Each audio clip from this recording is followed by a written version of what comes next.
Një grup piktorësh nga qyteti Elbasanit në bashkëpunim me njësinë administrative Gjinar dhe zyrën Infopoint organizuan një ekspozitë artistike të ndërthurur me objektet muzeale të zonës, me synim promovimin e turizmit në fshatin turistik Gjinar. Ekspozita paraqiti punime me motive fshati dhe peizazhe natyrore të frymëzuara nga bukuritë të zonës, duke ofruar një eksperiencë ndryshe për vizitorët dhe banorët. Piktorët theksuan se natyra e Gjinarit të mbetet një burim i rëndësishëm frymëzimi për krijimtarinë e tyre, ndërsa kjo ekspozitë shihet si një piknisje për aktivitete të tjera artistike që pritet të vijojnë edhe në të ardhmen. Është një iniciativë për shembull si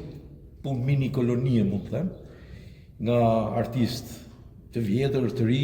ato që kishin mundësi për shkak të dhe kishim bashkëbisedim paracakosh, edhe vendosëm për pjesën e Gjinarit. Edhe ta bëjmë si punë aktiviteti më tepër për Gjinarin, si pikë turistike,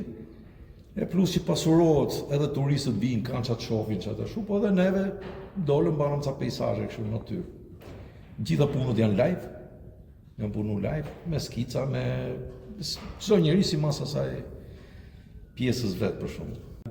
Jemi këtu në Gjinar, jemi mbledhur për të bërë një ekspozitë simbolike, shumë thjeshtë dhe shumë spontane.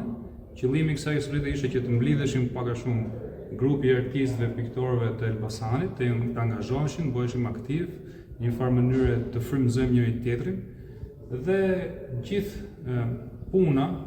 dhe mënyra dhe mendimi është komplet spontan, privat, në mënyrë private, u mblodhëm, pikturuam gjatë një jave, secili një ditë, dikush më shumë, dikush më pak, dhe u mblodhën gjithë këto punë bashkë dhe po i ekspozojmë këtu në Gjinar, në mënyrë që edhe të sjellim diçka ndryshe edhe tek Gjinari, pse jo. Në këtë mini koloni morën pjesë piktorët Leonard Bica, Kristian Zara, Endrit Haxhiaj, Altin Hoxha, Gazmen Xhaferi dhe Jolant Bica, të cilët e cilësuan ekspozitën si një nismë simbolike për të nxitur bashkëpunimin dhe frymëzimin mes artistëve.